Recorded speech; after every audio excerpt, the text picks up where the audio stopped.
Alright, so we're going to try to write a polynomial function, and we know the leading coefficient is 1, so we don't have to do anything about that.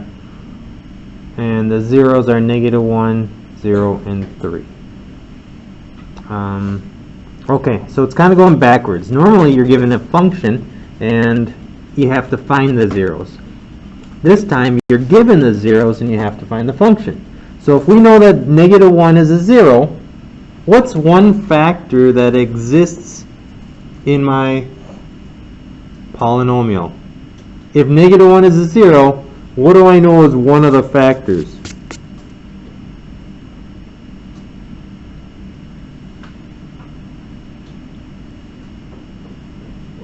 X plus 1, very good.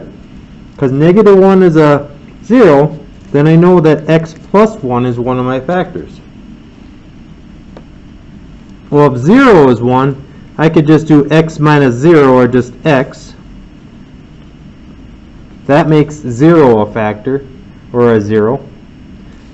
That makes -1 a 0, and then 3 would be x minus 3. So this function right here has zeros at -1, 0, and 3.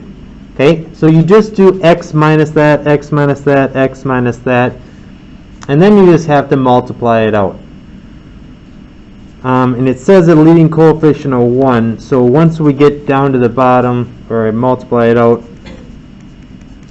we don't have to do any more than that. I'll show you what that means. So I multiply x times x plus 1. Now I can FOIL it. X cubed minus 3x squared plus x squared minus 3x.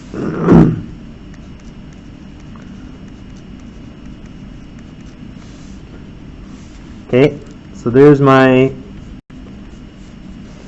function.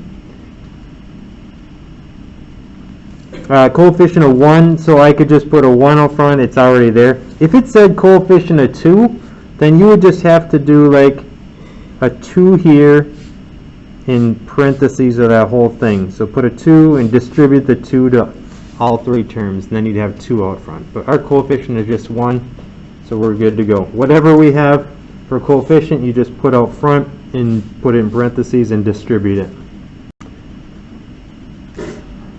Okay. One more type of problem.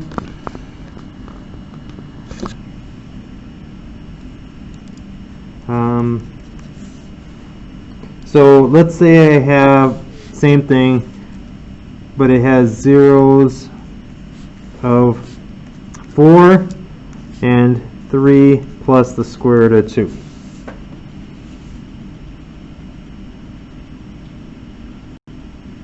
Okay, so if we have like 3 plus the square root of 2, that tells me that they always have to be in pairs. So this can't be by itself.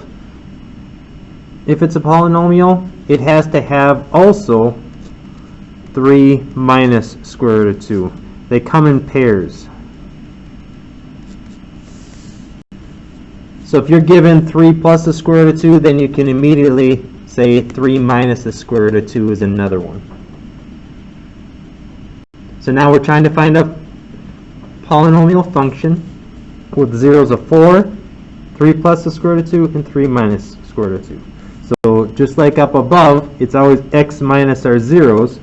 So our function is going to be x minus 4.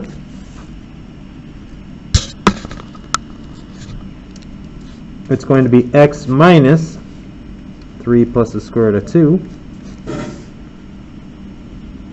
We're subtracting that whole thing. And it's going to be x minus 3 minus the square root of 2.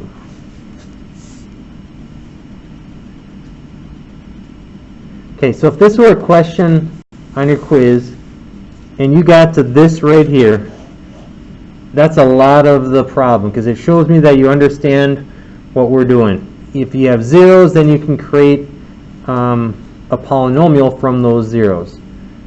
So if you get to here, you have a decent understanding of the problem, then you just have to do the algebra to multiply it all out. So if you get to here, you have a pretty good understanding of what we're looking for, then it's just multiplying all this stuff out. Now I would recommend multiplying the two, these are called conjugates, together first, and then when we're done with that, then we can worry about the x minus 4. So I'm just going to go x minus 3 minus this, I'm distributing the minus here. Same thing here, minus 3 plus the square root of 2. And now I'm going to multiply those out. So x times x, x squared, minus 3x, plus the square root of 2x. Okay, I'm done with the x. Now negative 3 times x, so minus 3x, plus 9, minus 3 square root of 2. I'm done with that. Now the negative square root of 2 times x, so minus square root of 2x, plus 3 square root of 2. Square root of 2 times the square root of 2 is square root of 4, which is 2, so it's minus 2. Now I think that the icky terms, like the square roots, will probably disappear. Let's see, you've got a square root of 2x, a negative square root of 2x. I've got a negative 3 square root of 2, positive 3 square root of 2. So it cleans up to be x squared minus 6x, 9 minus 2 plus 7.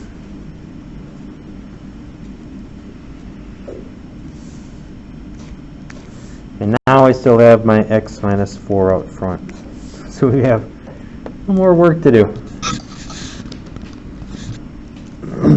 X times x squared, x cubed, minus 6x squared plus 7x, minus 4x squared plus 24x minus 28.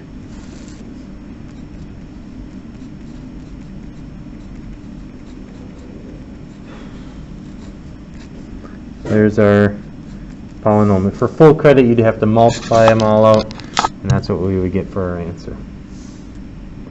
Okay, so just remember, if you have a 3 plus square root of 2, then you're going to have a 3 minus. You change the sign, the operation in the middle.